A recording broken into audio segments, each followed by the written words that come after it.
I was Cleo Johnson, but in my death,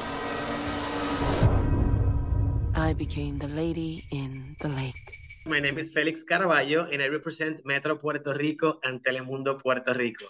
So thank you so much, ladies, for the opportunity to talk about this fascinating series. Let me start with you, Ms. Portman. The last time we spoke was for the film May, December, and although both characters are extremely opposites, they are both centered in on their determination to get what they want or to achieve their objectives. Let's say that they are on a kind of a mission. So is it something that you were looking for? You were looking for when you decided to get to work on this project, this type of character traits, and in this case, how important was this quality for the character?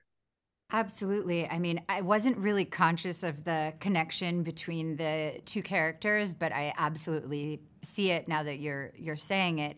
And I think that it's a flaw that I'm very interested in, that when someone can be so determined to achieve their own goals, that they can be blind to someone else's feelings. And I feel like it's one of the most important practices of my life that I hope to explore is how to be cognizant of other people's challenges, other people's struggles, other people's emotions, even while taking care of my own. That being in my own feelings doesn't make me ignore other people's. And so to explore when someone doesn't do that is very interesting to me to see how that unfolds. Thank you for that. So, Miss Ingram, I have been following your career since the Queen's Gambit to Obi-Wan to recently The Big Cigar, which I loved. Loved your choices, loved your work.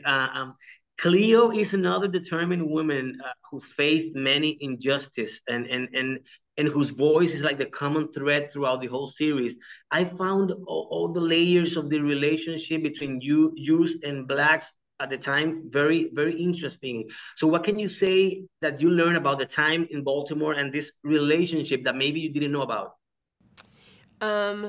You know what's so interesting is the city sort of still does have that line between Black people and Jews, and it's a little more mixed in some places, but Park Heights in Baltimore is, you know, sort of exemplary of what that time might have been. It's interesting. It's interesting. I haven't thought about that until just now. Thank you for that. Another detail, Ms. Borman, that I found that I was curious was the limited interaction between both characters, without spoiling anything. But when you're together and scene, you know, it sizzles.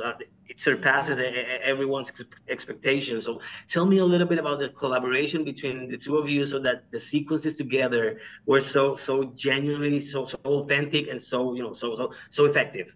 Well, thank you. I mean, I think it's part of the story that they're leading these parallel lives, and they're in the same city, and yet they don't intersect. It's part of what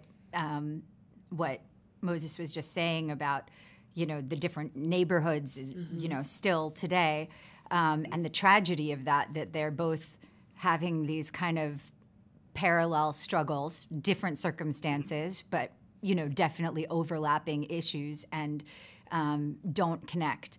And so when we did connect, I mean, we didn't really have time for rehearsal or anything, and I was just so extraordinarily lucky to work opposite an actress as massively talented as Moses is, that, you know, just immediately she was there and present and creative and surprising and so true always, like can make really amazing, unexpected choices, but they're always honest. And so it was just like playing off of a magician, you know?